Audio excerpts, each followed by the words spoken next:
Assalamualaikum warahmatullahi wabarakatuh. Perkenalkan, nama saya Putri Anugrah dari Manajemen Semester 3. Di sini saya akan membahas mengenai Hizbut Tahrir. Langsung saja ke pembahasannya. Sejarah pendirian dan tokoh pendiri. Hizbut Tahrir didirikan pada tahun 1953 di Yerusalem oleh Taqiyuddin An-Nabhani, seorang ulama dan pemikir asal Palestina yang merupakan lulusan Universitas Al-Azhar di Mesir. Latar belakang pendiriannya berakar dari kekecewaan terhadap lemahnya kekuatan politik umat Islam pada waktu itu, yang baru beberapa dekade setelah runtuhnya Kesultanan Utsmaniyah atau Kekhalifahan Ottoman pada tahun 1924. An-Nabhani merasa bahwa dunia Islam mengalami kemunduran dan ketidakberdayaan di hadapan kolonialisme Barat, terutama di Timur Tengah, yang banyak mengalami campur tangan asing. Hizbut Tahrir lahir sebagai reaksi atas situasi tersebut dengan tujuan mengembalikan kejayaan Islam melalui pembentukan khilafah yang mereka anggap sebagai satu-satunya sistem yang sesuai dengan prinsip Islam dan mampu membawa kemakmuran serta keadilan bagi umat muslim. Akidah dan ideologi Hizbut Tahrir. Ideologi Hizbut Tahrir berpusat pada pengalaman bahwa Islam adalah agama sekaligus ideologi politik. Hizbut Tahrir atau HT menganggap bahwa Islam bukan sekedar ajaran spiritual, tetapi juga mencakup hukum dan sistem pemerintahan yang harus diterapkan dalam kehidupan sehari-hari. Berdasarkan ideologi ini, HT menolak sekularisme atau pemisahan agama dan negara, demokrasi, dan nasionalisme yang mereka pandang sebagai produk pemikiran Barat dan tidak sesuai dengan prinsip Islam. Mereka berpandangan bahwa sistem pemerintahan dalam Islam harus dipimpin oleh seorang khalifah atau pemimpin umat Islam yang menerapkan hukum syariah secara penuh di bawah struktur khilafah, mencakup semua negara yang mayoritas penduduknya muslim, serta dapat menyatukan umat Islam di bawah satu kepemimpinan global. Tujuan umat menegakkan khilafah.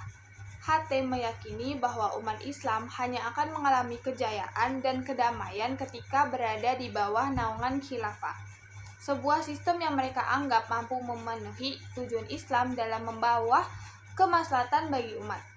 Menurut HT, sistem ini akan mengakhiri penderitaan yang dihadapi umat Islam saat ini, termasuk ketidakadilan sosial, kemiskinan, penindasan, dan intervensi asing. Dalam pandangan HT, khilafah harus menjalankan beberapa prinsip. Yang pertama, penerapan syariah Islam secara menyeluruh, sesuai aspek kehidupan politik, ekonomi, hukum, hingga sosial harus mengikuti syariat Islam. Yang kedua, persatuan umat. Khilafah menjadi wadah yang menyatukan umat Islam di seluruh dunia tanpa memandang perbedaan kebangsaan atau suku. Yang ketiga, independen dari intervensi asing. Negara khilafah harus bebas dari dominasi asing atau ideologi selain Islam. Metode perjuangan, dakwah non-kekerasan. HT menegaskan bahwa mereka menggunakan metode dakwah non-kekerasan untuk mencapai tujuannya. Mereka mengandalkan pendekatan pendidikan, penyadaran, dan advokasi baik kepada masyarakat luas maupun kalangan elit. HT percaya bahwa untuk membentuk khilafah, mereka harus mendapatkan dukungan dari umat muslim itu sendiri dan membangun kesadaran bahwa sistem khilafah adalah solusi yang ideal. Metode perjuangan mereka terdiri dari 3 tahapan. Yang pertama, pembinaan individu atau pembentukan anggota melalui proses pengajaran ideologi HT. Yang kedua, interaksi dengan masyarakat, kampanye untuk mempengaruhi opini publik melalui berbagai kegiatan seperti diskusi, seminar, ataupun kampanye publik. Yang ketiga, mendapatkan dukungan dari penguasa. HT mengupayakan dukungan dari pihak penguasa atau tokoh-tokoh penting untuk meraih posisi strategis dalam masyarakat. Struktur organisasi dan penyebaran global. Hizbut Tahrir memiliki struktur organisasi yang terpusat dan hierarkis di mana kepemimpinan tertinggi berada pada amir atau pemimpinan tertinggi yang dipilih oleh anggota senior. Organisasi ini tersebar di lebih dari 50 negara termasuk di Timur Tengah, Asia Tengah, Asia Tenggara, Eropa, dan bahkan Amerika Serikat. Hizbut Tahrir memiliki komite dan cabang yang bergerak di berbagai negara untuk mendukung kegiatan dakwah dan penyebaran ideologi. Contoh penyebaran di berbagai wilayah yaitu di Eropa, HT cukup aktif di Inggris, Jerman, dan Belanda. Di Asia Tengah, HT mendapatkan banyak perhatian di negara-negara seperti Uzbekistan dan Kazakhstan. Di Asia Tenggara, HT memiliki pengaruh cukup besar di Indonesia hingga akhirnya dilarang pada tahun 2017. Kontroversi dan reaksi negara-negara terhadap Hizbut Tahrir. Banyak negara menganggap bahwa Hizbut Tahrir sebagai ancaman potensial karena ideologinya yang menentang nasionalisme dan mendukung sistem pemerintahan global berbasis syariah. Mereka mengkritik HT sebagai kelompok yang radikal dan utopis karena ingin menggantikan sistem pemerintahan negara-negara dengan khilafah. Beberapa negara melarang keberadaan HT karena dianggap mengganggu stabilitas politik dan sosial seperti Rusia, Arab Saudi, Jerman, dan Indonesia. Di Indonesia, misalnya, pemerintah resmi melarang HT pada tahun 2017 dengan alasan bahwa ideologi khilafah bertentangan dengan nilai-nilai Pancasila dan UUD 1945. Di Eropa, HT mendapatkan pengawasan ketat karena dianggap menentang nilai-nilai demokrasi dan asasi manusia yang dianut di banyak negara barat. Pandangan ulama dan masyarakat terhadap Hizbut Tahrir.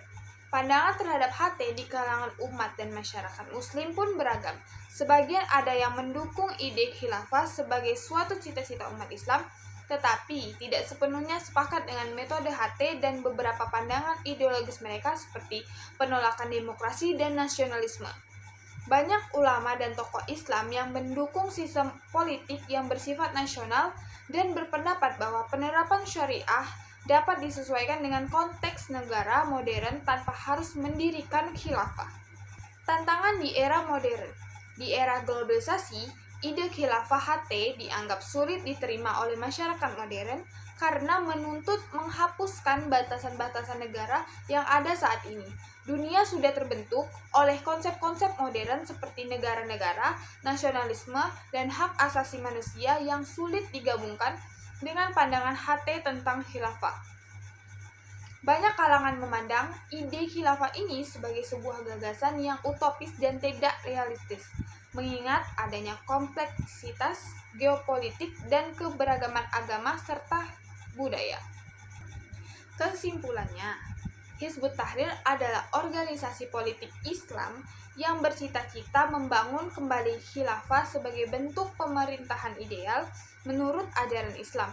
Dengan pendekatan non-kekerasan, HT menyebarkan ideologinya ke berbagai negara meskipun sering mendapat reaksi negatif dari pemerintahan setempat.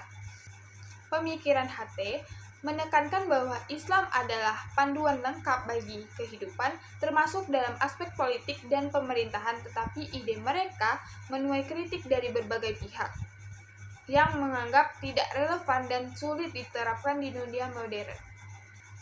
Berakhir sudah pembahasan mengenai Hizbut Tahrir. Dari pembahasannya, kalian setuju dengan pemikiran HT atau tidak? Maaf jika masih banyak kurang dalam pembahasan mengenai Hizbut Tahrir. Saya pamit undur diri. Wallahu muwaffiq ila aqwamit thoriq. Wassalamualaikum warahmatullahi wabarakatuh.